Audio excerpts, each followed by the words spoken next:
Hello everybody, thanks for clicking on this video. James Cards FC here. Today we are going to be talking about why now is the best time in the past 2 years to buy Messi and Ronaldo, specifically looking at their rookie cards, as they are pretty down from their peak prices that we saw in the past. So we're going to talk today about why now might be a good time to get in. And without further ado, let's get into the disclaimer. So, no financial advice, personal opinions through research, and I encourage you to challenge me on my opinions and do your own research as well. English is my main language. Any typos, mispronunciations, because I'm a dumb American. Pops, prices, general information on this topic could change dramatically by the time you see this video. We are looking at a snapshot in time, and again, please do your own additional research. So, let's talk about, after I move myself, there we go, where we stand right now. So, prior to 2020, the soccer market was seen as a sleeping giant. In late 2019, you could have bought a Messi Mundi Chromo rookie in PSA 9 for $75. And that's actually evident on the chart that I have right here, which is his Mundi Chromo in PSA 9. So right here, $75. We experienced a short but strong bull run in summer of 2020, which is right here, followed by a massive bull run in early 2021, which is what we see right here. So, as we can see from this chart, prices are now sitting at very similar levels to where they were during the first bull run. And the question is it time now to buy this dip? So this is the point we're at right now, right around $2,000. Draw a straight line back to where we were in the first bull run, and you're right there. So it is now the best time to be buying the dip. It's the time to get in. Let's go over reasons why. So the first reason why I would recommend buying this dip would be that depending on the card, today, or at least in this slide specifically, we're going to talk about the 2004 Mundi Chromo and PSA 9. Pops have started to slow down considerably as PSA works through their backlog. This is a graph of the pop going up on the PSA 9 over the past year or so. So in May of 2021, there were 151 PSA 9s, and it is now at 210 PSA 9s in April. So that seems like a massive increase right there. It is a big jump. It's about 50 cards worth of a jump, but the vast majority of that jump occurred in the year of 2021. In the past 4 months, we've only seen 5 get added to the pop report. So this is really starting to slow down in terms of PSA 9s being added to the pop report and being found out in the wild, submitted to PSA and graded 9. So are there more out there? Yes, of course there are. But however, the rate at which they're coming to us are a much slower new rate that we're seeing here as opposed to what we saw over the past year in 2021. So another point here is that if anyone had a mint condition 2004 Messi, they would have probably already submitted it at a high enough tier to have already cleared the backlog. There are some cases where there will be PSA 9 Messi Mundi Chromos in the backlog, but it's really, at least in my opinion, not going to be like what we saw in this range, but much more like what we saw in this range here. So reason number 2 to buy this dip is market psychology. So psychology is now against the side of buying as we are in a bear market. So let's go through this pricing calendar of the Messi Mundi Chromo PSA 9 with what people were saying at the time of all these price increases. So if we start with the first bull run in summer of 2020, we had people saying things like, soccer has been insanely undervalued for years, pops are tiny, it's the world's biggest sport, look at the number of Instagram followers compared to all these other athletes that we buy cards of, this is a great time to be buying in. So that's what people are saying around this range right here. Then the price takes this next bull run jump all the way up to $10,000 in April of 2021. And we start hearing things like it's starting to get expensive, but it's still an amazing long-term investment. People at this time are also saying things like, wow, I really wish I would have bought at this point down here because I knew it was going to go to this level. Obviously, this was a great investment. It's really expensive now. I can't get in, but I wish I could. So yeah, this is still seen as an amazing long-term investment, even though the price is really, really high. Then we have this depression right here as the prices correct back down. And in this range here, as it reaches its all-time bottom since the first bull run, we have people saying things like, no one actually cares about soccer. This was a pump and dump market. This graph is just going to keep going down to zero. That's the sentiment that's going on around this range right here.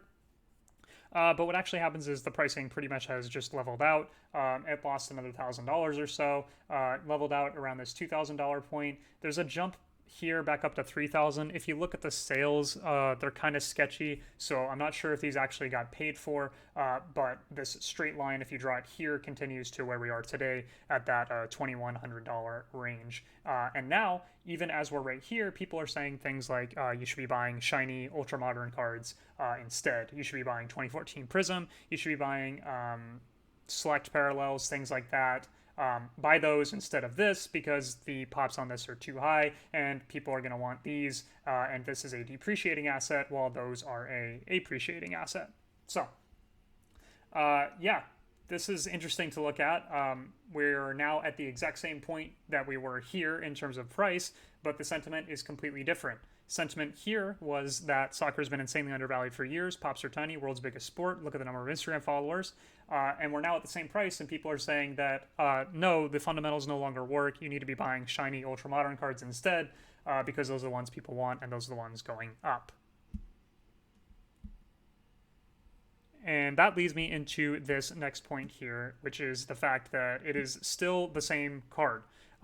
The card and the player have been exactly the same through the price swings that we've seen, and you could actually argue that Messi winning another Ballon d'Or plus Copa America makes him an even better investment than he was at this point in the graph. So, just like I said before, we are at the exact same price point, but the sentiment surrounding the card has completely flipped, which is really interesting considering that the card has not changed at all. Its pop has gone up about 50, but the basic fundamentals of the card being undervalued based on pops and the fact that Messi is one of the most popular players or one of the most popular people in the world, the fact that soccer is the biggest sport in the world, all of that is still true. But we're now at this point where people are telling you should be buying the shiny ultra modern cards instead because those have more current day buyers than the stuff like this does. So emphasizing the point again that we talked about back when we were here, this is a top 3 Messi rookie, at least in my opinion. Easily top 6, I think, isn't debated, but I would put it in the top 3. It is pop 210 in a PSA 9. It is $2,200 right now, and the cap puts it around $500,000. So if we look at LeBron James in basketball, for example, this is around his 50th best rookie. It could probably be further down if I included some super high-end stuff, but we'll call it around his 50th best rookie. It's a Chrome in PSA 10 for Bowman, not Topps, so an offshoot brand of Topps here. Bowman Chrome in PSA 10. Its pop is $535. Its price is around $3,000, and that puts its market cap at $1.6 million. So a top 3 Messi rookie in PSA 9, which obviously isn't a 10. We're not comparing straight 10s, but still a good comparison, at least in my opinion. Its cap is $462K. The 50th best rookie for LeBron has a market cap of $1.6 million. Yeah, this is still true at this point, and it's still true right here, but the sentiment has completely changed. Next, we'll talk about availability. So this is something that is interesting in my opinion. A combination of more cards coming back from grading plus paper hands holders has resulted in many of these cards coming to market. So if we go back to the chart, 1 second, people that bought in here or in here or in here expecting this to see another one of these spikes are now selling as they didn't get their quick return. So those people are moving the cards back onto the market and more are being sold. This is making the cards seem less rare than they actually are. Its pop, again, is 210, but with the amount of sales you see in here, it doesn't seem like the pop is actually 210. So you're seeing them a lot more than you probably actually should. The more collectors / passive investors that buy them, the more disappear from the market for an extended time horizon. So the people buying them now in this range probably aren't expecting to have something like this happen. They're buying these for the long run. And as each one of these is being bought for the long run, it disappears from the market for an extended period of time. And this is the third point right here. The people buying now are not in it for a quick flip. For the most part, you still have some people trying to buy them for $2,000 and flip them for $3,000. But for the most part, at least in my opinion, the people that are buying in this range right here are not expecting this to happen. They're expecting a slow, gradual increase, and they're holding for the long run. So just to bear out what the numbers look like on this, this is the population going up, and this is the number of sales. So as you can see, even as the population has massively increased here and is now starting to slow. The number of sales has stayed constant and actually saw a nice spike in March. So despite the fact that we're seeing less getting graded, we are seeing the same amount of sales, which indicates that people are putting them on the market at a rate that is unsustainable due to the fact that more supply should not be coming to the market directly from PSA. So last reason here to buy the dip would be that you won't be able to time the bottom. So as hard as you try, you will never perfectly time the bottom of the market. Is there still a slight priced-in effect for World Cup performance? I would say probably. There are probably still people buying Messi and Ronaldo cards expecting them to perform well at the tournament, and if they don't, prices could drop down even further. But that gets into this point here. Even if you're right and Messi fails to win the World Cup, there are too many factors at play that you cannot predict. So, in the time between us waiting for the World Cup, there could be a surprise transfer. Ronaldo could move to PSG. I have no idea if that's even possible, but something like that could happen. Mbappe could stay at PSG and they could run a massive unbeaten streak into the Champions League. Could happen. And we wouldn't have that on our list of commonplace thinking outcomes, and this might cause the price to spike. Unforeseen market explosion. Just some examples: FIFA YouTubers start pumping physical cards, more streamers start talking about cards, D-Rob does something with Messi and Messi posts about his rookie cards, World Cup 2022 hype ignites record pricing. All these things are on the table as possibilities that could happen, and if you're trying to time the market bottom after the World Cup, you might miss some of these. As unlikely as some of these are, these could happen. And the last point is that you could run into the issue of no one wanting to sell. So even if the prices should dip after the World Cup, all the holders at that point might have diamond hands and you cannot purchase from them. So going back to the chart, if everybody is purchasing in this 2,000 range and it stays here until we get to the World Cup, Messi fails out in groups and you think you should be able to get it for 1.5K, all these people could just decide we don't want to sell it at that price and you wouldn't be able to get it at 1.5. So even if you time it perfectly based on your theory of the price should drop given bad World Cup performance, you still might not be able to capitalize on such a hypothetical market.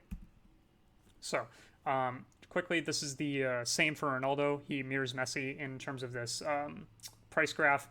In August of 2020, you could have bought this PSA 6 rookie sticker for around $2,000. This is an estimate based off PSA 5 and 7 sales at the time. In April of 21, it was $5,000. That was a real sale. And then in April of 22, a few days ago, it sold for 2.3K. This is a real sale as well. So it is now at the same point it was in August of 2020. So if you believe the same things about Ronaldo now as you believed in 2020, you have the opportunity to purchase it for pretty much the exact same price. So I'll move myself up in the top corner for the conclusion and let's get into it. So if you still believe what you did after the first bull run in the market, you now have an amazing opportunity to buy in at those prices. So a common quote we saw was, "Everything is so expensive now. I wish I would have bought more when it was low." This was said by pretty much everyone during the early 2021 bull run, and now you literally can buy more. The price points that you wanted to capitalize on are back again, and you could buy them for the price that they were after that first bull run before the second massive one. So if you wanted to get in when they went to the moon, if you wanted to get in just prior they went to the moon, they are now at those prices again. So this looks like a good opportunity if you were one of these people saying this just about a year ago. Prices on a lot of things have dipped to their first bull run levels, like I said. This does not apply exactly to mega cracks for either player. Those are down considerably from their peak as well, but they're not at the first bull run levels. They're still quite a bit higher than that, but they are still in a dip. In the short term, you could be thinking yourself, in the case that either player wins the World Cup, unlikely to happen, but if it does, there is no chance that you're going to be able to get these cards that we're talking about now for similar prices to what they're at right now, because the demand is going to get, at least in my opinion, insane if either of these players wins a World Cup, as unlikely as that is. And also in the long run, you'll be thanking yourself that while maybe you didn't get in at the perfect entry point, you got in at a good one at this time, given what we understand about the market right now. So I will leave you with that and all the data. Again, specifically in this case, talking about the rookie cards in this, I know that the Mega Cracks inserts have seen a nice bull run recently, so those are not dipping right now. Probably not the best time to be buying into those. This video is solely based on the fact that their rookie cards are seeing the dip, so those are the ones that this video is about. I would target those. I think now is a great time, and probably your best time that you've had in the past 2 years to get in at a good entry point. So if that's appealing to you, go ahead, do some further research, and I wish you good luck trying to pick up some of these grails. So thank you guys so much for watching this video. Wanted to do something a little more positive because I lurk on some Discords, and I saw somebody posted that my videos are overly pessimistic in a way, so wanted to put out a positive video for you guys, and I appreciate you checking out the content as you always do. Hit subscribe for more, leave a comment, and I will see you guys in the next video. Thank you.